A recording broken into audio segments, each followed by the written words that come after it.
Good day everyone, I'm Francine Irizel Vidiraw from Group 8. Our report is about rock mechanics. Our report outline is all about what is rock mechanics, soil mechanics, and engineering properties rock mechanics. What is rock mechanics? In our module is a part of broader scientific field of geomechanics, which refers to the science that studies the mechanical behavior of all earth materials including soils.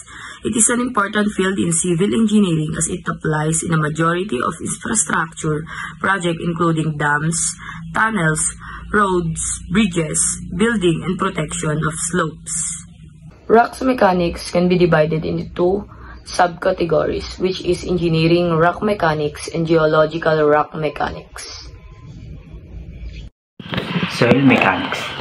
Soil mechanics is a branch of soil physics and applied mechanics that describe the behavior of soil.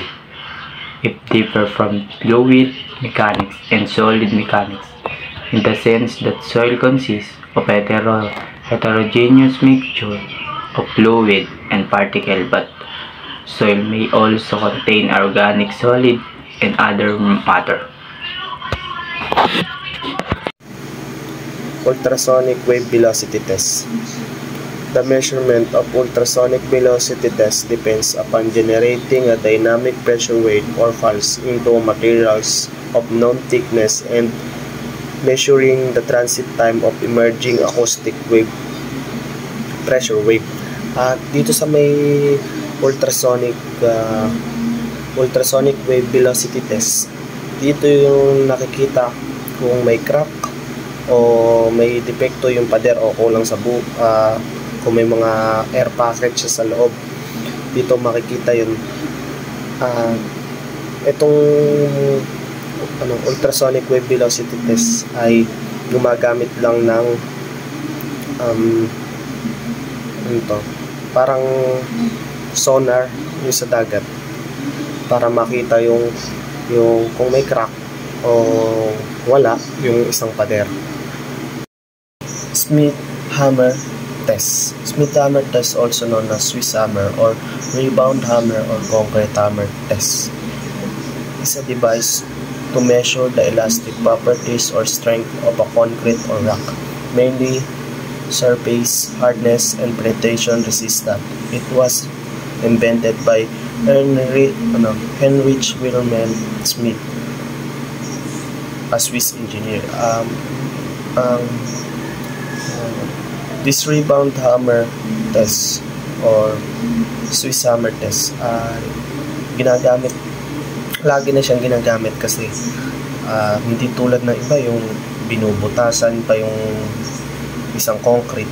Ito ay tinututok na lang yung device, tapos spring loaded yun, and pag nag-click yun, meron siyang measurement lang na 0 to 100.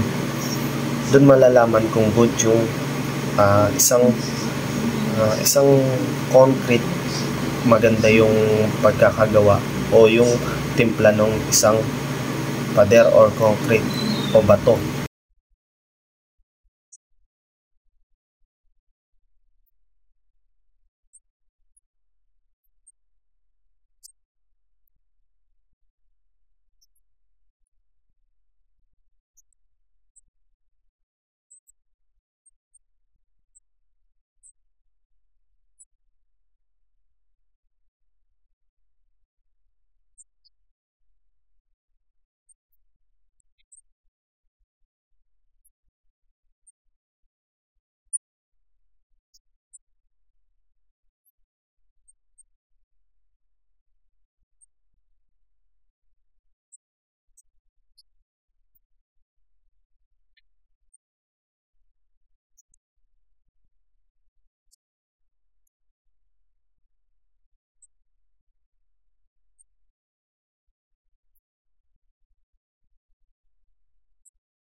Slate durability test. A test is described that measures the resistance of a rock sample to weakening and disintegration resulting from a standard cycle of drying and wetting.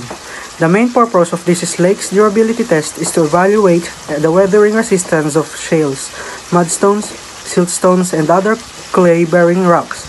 Details of the development of this test and its evaluation are given.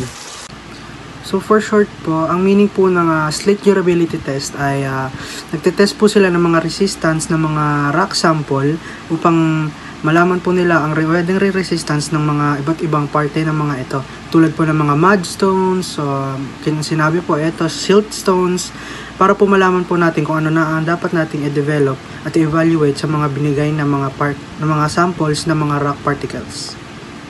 So, ang next po, engineering properties, okay?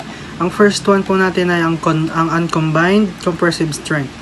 Sabi po dito, ang uncombined compression test is the most popular method of soil shear testing because it is one of the fastest and least expensive methods of measuring shear strength. It is used primarily for saturated cohesive soils recovered from thin-walled sampling tubes.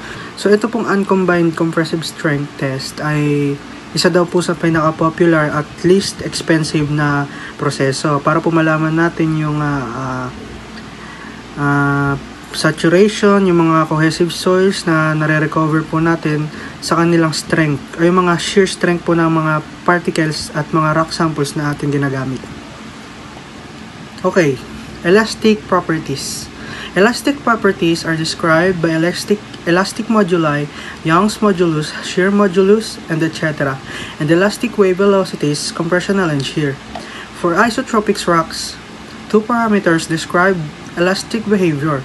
In case of anisotropy, the number of parameters for rock description increases. So for short po, ang elastic properties po na isang sample or isang test ay ability po siya ng isang object na mag-remain sa kanyang original state or compression state na kahit ilang beses siyang i-deform or i-pull ng i-pull, babalik po siya sa kanyang original shape, which is yun nga po yung pinaka-elastic na ability po niya na kaya niyang gawin. Ang example po nito ay alam niyo naman po, from the word elastic, laste, yun. Rubber, we have the mugs, and others po. Tensile strength is the maximum stress that a material can withstand while being stretched or pulled before breaking. In brittle materials, the ultimate tensile strength is close to the yield point, whereas in ductile materials, the ultimate tensile can be strengthened or can be higher. For short po, ang tensile strength ay ito po ang maximum stress ng isang material para po malalaman kung ito po ay either mapupul to the limit po niya or magbe-break po siya. Meron pong mga ibang samples na ginagamitan ng mga brittle materials para po malaman po yung pinaka-ultimate na tensile strength ng isang bagay at magagamit po ito sa isang yield point. Depende po ito sa kanilang strength kung pwede po silang tumaas or bumaba. Para po sa ating last na testing, triaxial compression testing. Ito po ang triaxial tests that are widely used in geotechnical engineering, both in soil and rock mechanics. The specimens are actually loaded to failure while a confining pressure is constantly applied. As a result, the behavior of geomaterials is investigated in a three-dimensional stress state. Triaxial compression test po, ito po ang ginagamitan po siya ng mga specimen na pinapasok sa loob ng cylinder upang kahit ano po siya or kahit ano po siyang soil or rock, basta po meron siyang impervious membrane na subjected sa confining pressure. Tapos pag po siya niload doon sa loob ng cylinder, ipuput po siya sa test to failure para po malaman kung ano po ang compression ratio or ang actually ratio niya. Yun lamang po. Thank you!